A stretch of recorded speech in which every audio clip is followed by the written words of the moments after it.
Je vais vous donner 8 questions clés auxquelles il faut répondre pour pouvoir bien se présenter en anglais. Hello everybody, it's Coach Joe, your English coach. Alors aujourd'hui, je vous apprends comment vous présenter en anglais en 30 secondes. Et ensuite, on va aller plus en profondeur. Alright everybody, so without further ado, let's get started. J'ai déjà expliqué l'expression without further ado, mais je vais encore une fois le mettre ici. Without further, c'est une expression que je vais utiliser très souvent. Without further ado. Ça veut dire quoi? Sans plus tarder. Commencez à l'utiliser. Alright everybody, so without further ado, let's get started. La première question c'est what's your name? Where are you from? Where are you from? Ensuite, where? Je vais expliquer tout ça tout à l'heure pour ceux qui ne comprennent pas. Where do you live? Et what do you do?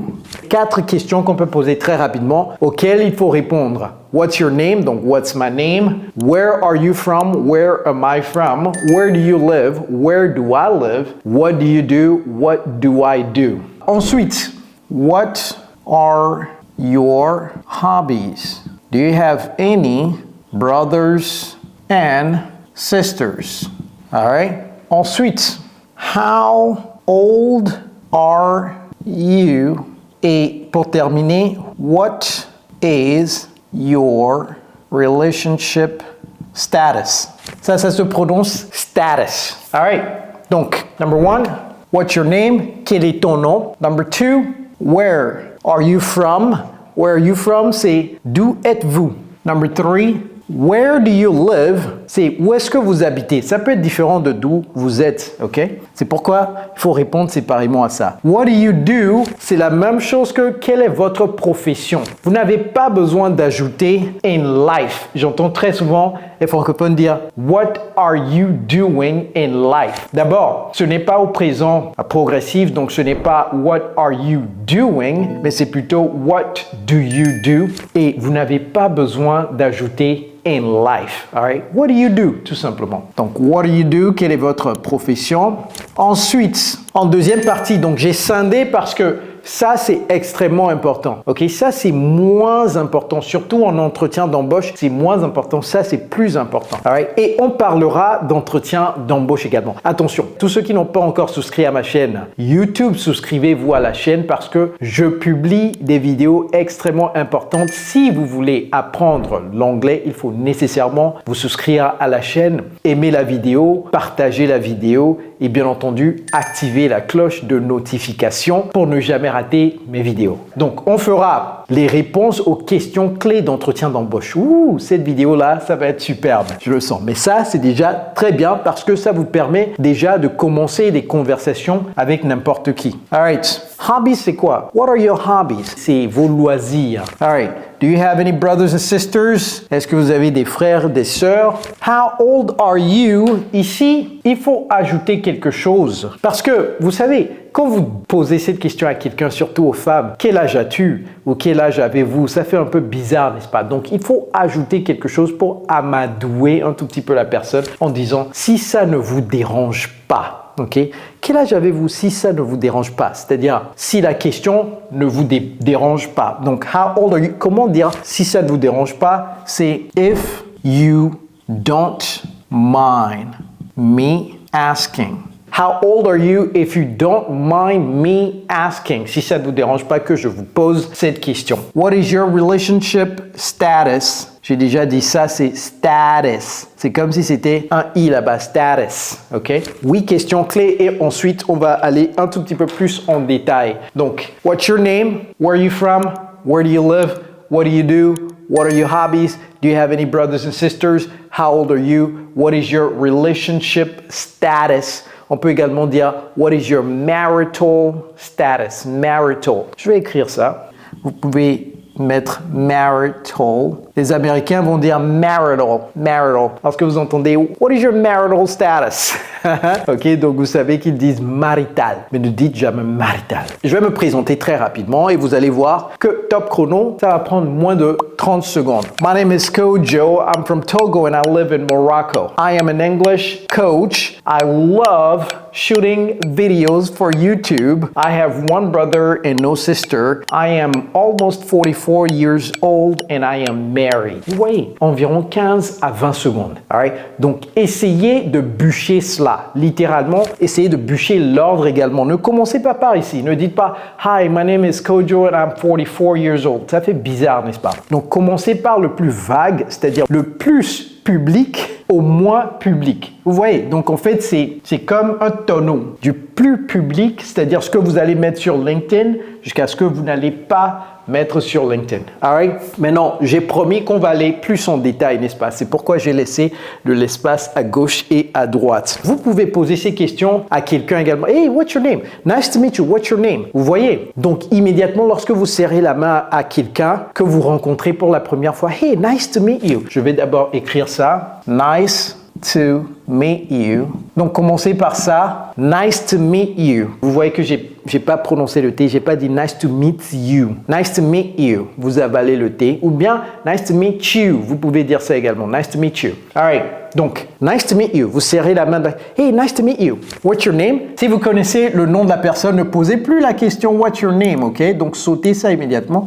Donc, la personne vous donne son nom. Comment répondre à ça? La personne vous dit, hey, my name is John. Oh, nice to meet you. Ou bien la personne dit, my name is Chukwu Emeka. Chukwu Emeka. Oh, that's a nice name. OK? Donc, complimentez la personne. OK? Donnez-lui un petit compliment. Oh, that's a nice name. That's a nice name. Donnez un compliment. Ça ne dérange pas. Donnez un compliment. Et les gens aiment les compliments. That's a nice name. Ou bien la personne dit, my name is Ogungbona. Et vous dites, oh, how do you spell that? Okay? C'est-à-dire que lorsque quelqu'un se présente et que vous entendez le nom, généralement, ce qu'on fait, c'est on enchaîne également avec d'autres questions. Mais non, posez-vous tranquillement et posez la question à la personne. Ogungbona, comment est-ce que vous appelez ce nom? Okay? Afin de pouvoir vous rappeler ça. Parce que à la fin de votre discussion, vous allez dire « Hey, see you, Ogungbona ». Vous voyez? Donc, c'est bien lorsque la personne sent que vous vous êtes rappelé son nom. Et pour se rappeler le nom, il faut toujours poser la question, surtout si le nom n'est pas un nom simple comme John ou David ou Justin. Ogungbona, c'est... vous voyez? Donc, il faut lui dire « How do you spell it ?» Okay? How do you spell it? Comment est-ce que vous appelez cela? How do you spell it? That's a nice name.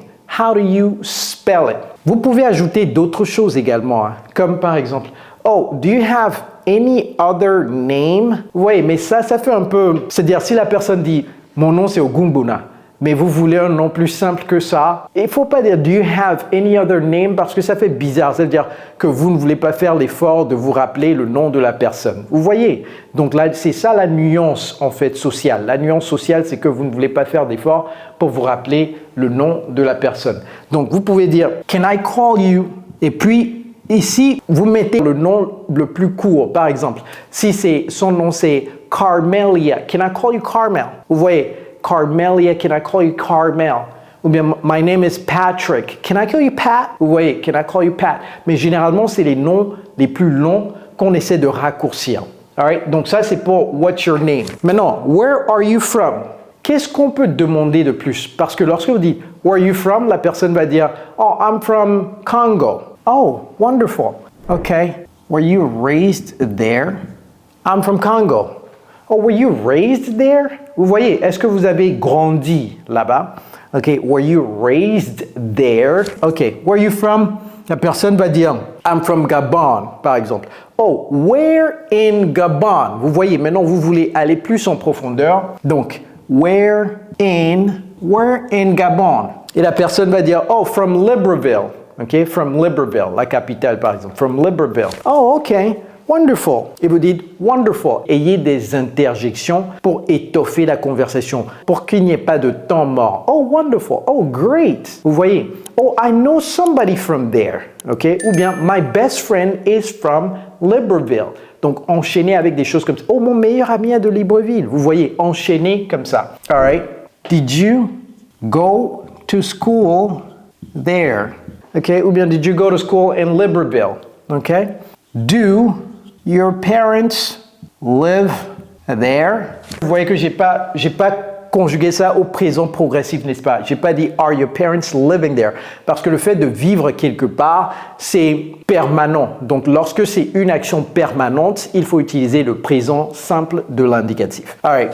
Et ici, vous pouvez dire do your parents still live there? Est-ce qu'ils vivent toujours? Do your parents still live there? Alright? Donc, ça, c'est pour where are you from? Juste pour faire une conversation. Vous voyez, vous rencontrez une personne pour la première fois, vous vous asseyez, vous ne savez pas quoi dire. Vous dites, oh, j'ai vidé toutes mes questions. Non, non, non, non, non. Vous pouvez continuer avec de petites sous-questions, ok? De petites sous-questions pour continuer la conversation. Et vous savez que la règle psychologique sociale, c'est quoi? Les gens aiment qu'on prenne de l'intérêt en eux. Donc, en fait, ça, c'est psychologique et c'est social. Lorsque vous prenez de l'intérêt en quelqu'un, cette personne vous aime plus. J'entends très souvent mes élèves qui font des présentations entre eux et la personne dit « Je travaille à Orange France » et puis l'autre question c'est « Oh, quel âge avez-vous » Non, non, non, non, non. On va voir ça tout à l'heure. Il y a plein de sous-questions ici. Vous voyez. Ensuite, « Where do you live » Ok, donc la personne est du Gabon, mais la personne dit « Je vis en France ». C'est deux choses différentes. C'est pourquoi j'ai dit « from » et live, ça peut être différent. La personne peut dire I'm from Gabon and I live in Gabon. Et dans ce cas, vous dites oh, where in Gabon? I live in Libreville. Vous voyez? Donc, where do you live? La personne qui vous dit I live in France. Alors, naturellement, vous allez dire oh, how long have you been living there? Ceci n'est pas un cours de grammaire, mais très rapidement, je vais vous expliquer cette conjugaison. C'est le present perfect progressive. On utilise le present perfect progressive pour marquer une action qui a commencé dans le passé et qui continue de façon progressive dans le présent. Alright, c'est tout. Donc, ça fait combien de temps que tu vis là-bas n'est pas littéralement how long do you live there, ni how long are you living there. Alright? Donc, il faut le conjuguer au present perfect progressive et je vais faire une grande leçon sur le present perfect progressive et la différence entre ce temps et le simple present et également le present perfect. Donc, how long have you been living there? La personne répond, oh, I have been living there for 10 years. Wow, that is a long time. That's a long time. Et vous enchaînez immédiatement. Why did you move there? Okay, why did you move there? Que la personne vous dise « Je vis là-bas depuis 20 ans » ou « Je vis là-bas depuis 3 ans » ou « Je vis là-bas depuis 2 jours », cette question est valable. Pourquoi êtes-vous installé là-bas? Okay, to move, déménager quelque part. Why did you move there? C'est une question légitime. Une autre question naturelle, c'est « Do you like it there? » Est-ce que vous aimez votre vie là-bas? Ok? Do you like it there? Et vous pouvez mettre des choses en commentaire également. Ok? Si j'ai raté certaines choses, vous pouvez mettre en commentaire. Mais pour mettre des choses en commentaire, il faut me dire si c'est le numéro 3, le numéro 4, le numéro 2. Pour ajouter d'autres éléments de réponse, je vais les lire, je vais commenter. Alright? Very important. Une autre chose, vous pouvez dire Did you go to school there? Did you go to school there? Ok? How does it compare to, et ici, vous mettez d'où la personne est originaire. Ce que vous voulez savoir, c'est comment est-ce que ça se compare au pays d'origine de la personne, ok? Ou bien la ville d'origine. Peut-être que la personne a juste changé de ville, ok? Ça peut arriver également, mais généralement, les personnes changent de pays, ok? How does it compare to Gabon, ok? Une autre question naturelle, c'est do you plan to stay there? Est-ce que tu projettes rester là-bas? Ou bien vous pouvez même ajouter forever. Do you plan to stay there forever? Et la personne va dire non, non, non, non, je vais repartir à Libreville. Et là, vous pouvez continuer par enchaîner avec d'autres sous-questions. Ah, d'accord. Pourquoi cela? Quand est-ce que vous comptez repartir? Est-ce que votre femme est OK avec ça? Vous voyez, et les enfants? Comment est-ce qu'ils vont changer d'école, etc. Donc, vous pouvez continuer avec les sous-questions. Vous voyez, donc cette question emmène cette question, qui emmène cette réponse, qui emmène une autre question et une autre sous-question en dessous. Donc, vous pouvez continuer cette conversation pendant 30 minutes. Vous passez de 30 secondes à 30 minutes. Donc, vous pouvez étoffer ça. OK. Donc, puisque ça, c'est juste une vidéo que je suis en train de faire, on ne va pas étaler toute la panoplie de questions. Donc, on va passer à What do you do? La personne vous dit ce qu'elle fait. Donc, la personne dit, oh, I'm an engineer. Ah, OK. Where do you work? Where do you work? Naturellement, vous voulez savoir où la personne travaille. C'est where do you work? Encore une fois, ce n'est pas le présent progressif, ce n'est pas where are you working? OK? C'est where do you work parce que là où vous travaillez, c'est une action permanente. Ce n'est pas une action temporaire. How long have you been working there? How long have you been working there? Je travaille à Orange. Oh, okay. How long have you been working there? Et pratiquez la prononciation également. How long have you been working there? Et vous voyez l'intonation également. Ooh, how long have you been working there? Prenez la peine d'avoir de l'émotion dans votre voix. Vous comprenez? Ne dites pas, oh, how long have you been working there? Ça fait bizarre, ok? All right, donc, how long have you been working there? Et la personne vous dit 10 ans. Qu'allez-vous répondre à cette question? 10 ans, c'est beaucoup. Oh wow! What do you like about your job? OK? Parce que la personne dit, je travaille là-bas depuis 10 ans. Wow! That's a long time! Oui, donc mettez ça avec le point d'exclamation. Wow, that's a long time! Et vous enchaînez immédiatement. What do you like about your job? Ensuite, quoi d'autre? What does your job consist in? What does your job consist in? Vous pouvez également dire, et c'est plus facile, what do you do specifically? Ça, ce n'est pas specifically, ok?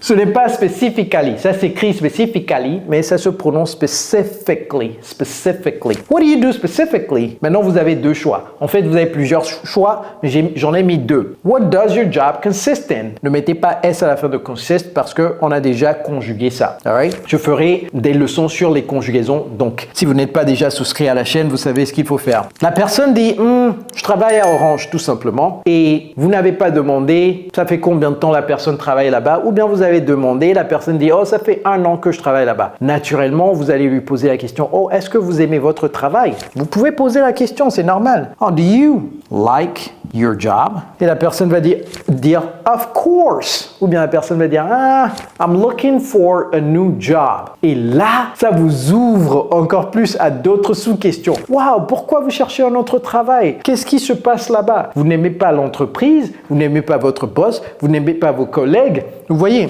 est-ce que c'est une question de salaire? Vous voyez, donc vous pouvez poser encore beaucoup plus de sous-questions. Admettons que vous venez de terminer vos études et la personne travaille dans une industrie dans laquelle vous voulez également travailler. Donc là, vraiment, c'est une opportunité en or pour savoir comment la personne est rentrée dans cette entreprise. Donc, en même temps, il faut lui poser une question. C'est quoi? What studies did you do?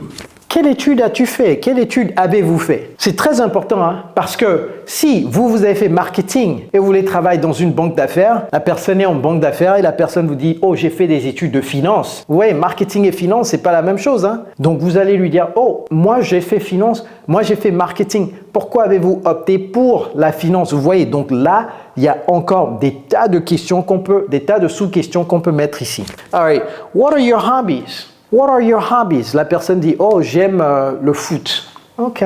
Oh, that's wonderful. Do you play in a club? Do you play in a club? C'est la même chose que do you play professionally. Ça, c'est deux L, professionally. Oh, do you play professionally? La personne dit, oh, j'aime le basketball. Do you play professionally? OK. How often? Ça, c'est avec quelle fréquence? How often do you play? OK? Si c'est pour jouer, utilisez play. Si c'est pour autre chose, utilisez faire. How often do you do that? La personne dit par exemple mountain climbing. OK? Vous dites how often do you do that? OK? Les randonnées en montagne, c'est pas play. Donc how often do you do that? All right. Donc pour hobbies, c'est simple. Il n'y a pas grand chose là-bas. À moins que la personne fait également quelque chose que vous aussi vous aimez. Et donc là, vous rentrez encore plus en détail. Ensuite, on va terminer très rapidement. Do you have any brothers and sisters? La personne dit yes, I do. Ça veut dire oui, j'en ai. Yes, I do. Do you have any brothers and sisters? C'est comme ça qu'il faut répondre à la question yes, I do. Ne dites pas yes, I have brothers and sisters. Encore moins, ne dites pas yes, I have any brothers and sisters. OK? Oh, where do they live? Y vivez-vous? OK? Vous pouvez enchaîner younger or older. Petit frère, petite sœur, grande sœur. etc. OK? What do they do? Ça également, c'est important. What do they do? What do they do? C'est ça la question. Qu'est-ce qu'ils font dans la vie? Donc maintenant, vous estimez qu'après 20 minutes de conversation, cette personne, vous la connaissez plus et cette personne vous connaît plus. Maintenant, vous pouvez poser une question privée, ok? Quel âge avez-vous si ça ne vous dérange pas que je pose cette question? Maintenant, la réponse à cette question peut être de deux ordres. La personne vous donne un âge et vous estimez que, waouh, la personne est vraiment jeune. Je ne pensais pas que cette personne aurait 45 ans. Et là, vous dites, wow, you look young for your age. Wow, you look young for your age. Vous faites vraiment jeune, hein? Vous ne faites pas 45 ans. Et ça, ce compliment-là, vraiment, les gens adorent ça. Mais faites ce compliment uniquement si vous-même vous sentez que la personne est plus jeune que son âge. Si la personne est plus vieille que son âge, ne lui faites pas ce compliment, s'il vous plaît. C'est pas gentil. Même la personne va dire, ah, are you sure? Ouais, vous mettez la personne mal à l'aise et puis la personne dit, ah, cette personne n'est pas honnête. Donc, faites très attention. Hein. Donc, la deuxième chose, c'est la personne vous donne un âge, vous estimez que, ok, c'est normal, c'est son âge, ok? Donc, vous dites, oh, ok, that's great. Et puis, vous pouvez lui dire votre âge, ok? Oh, ok, I'm 36. Right? La personne vous dit, oh, I'm 44, ok, I'm 36. Et là, ça donne l'opportunité à cette personne de vous poser également des questions. Donc, lorsque vous faites ça, la présentation, c'est pas seulement à une voix. Donnez l'opportunité à la personne de vous poser également des questions en insérant de petites choses comme ça. La personne vous donne son âge, vous offrez votre âge également. All right? Wow, do you exercise? Do you exercise? Do you work out? Surtout si vous enchaînez avec you look young for your age. Do you exercise? Là, ça va tuer la personne complètement. Psychologiquement, la personne va dire waouh, vraiment? Vous pensez que je fais aussi jeune que ça? Oui, je fais du sport, mais seulement 2 fois par semaine. Vous voyez? Et là, vous développez cette relation. C'est vraiment, on tisse une relation comme ça en posant des questions. Ça va faire chaud au cœur de la personne. Ok? Très important. Et on termine très rapidement. What is your marital status? La personne vous dit I am married. Oh, how long have you been married? Ça fait combien de temps vous êtes marié? Encore une fois, le how long plus have been. Ici, ce n'est pas have been being married parce que le verbe se marier n'est pas un verbe progressif. Donc ici, on ne peut pas le conjuguer au present perfect progressive. Do you have any children? Oh, how old are they? Sous-entendu, les enfants. How long have you been married? I've been married for 15 years. Wow. Do you have any children? Yes, I have 3 children. How old are they? The first one is 15 years old. The second one is 13 and the last one is 7. Vous voyez, le premier à 15, le deuxième à 13 et le troisième à 7. Qu'est-ce qui s'est passé là-bas? 6 ans d'écart. Et donc là, ça vous ouvre encore plus à d'autres sous-questions. Oh, pourquoi avez-vous attendu 6 ans avant d'avoir le troisième enfant? Vous voyez, et ça va dépendre de comment la conversation se passe. Si la personne est ouverte, vous posez plus de questions. Vous voyez, on va s'arrêter là. Je pense que ça va vous aider énormément. Mais n'oubliez pas, le nœud de cette vidéo, c'est quoi? C'est pour que vous puissiez vous présenter en 30 secondes. Si vous ne vous êtes pas encore abonné à la chaîne, abonnez-vous, likez la vidéo, partagez cette vidéo avec vos amis, activez la cloche de notification pour ne jamais rater des vidéos de moi. My name is Coach Joe. It's Coach Joe, your English coach. Take care, guys.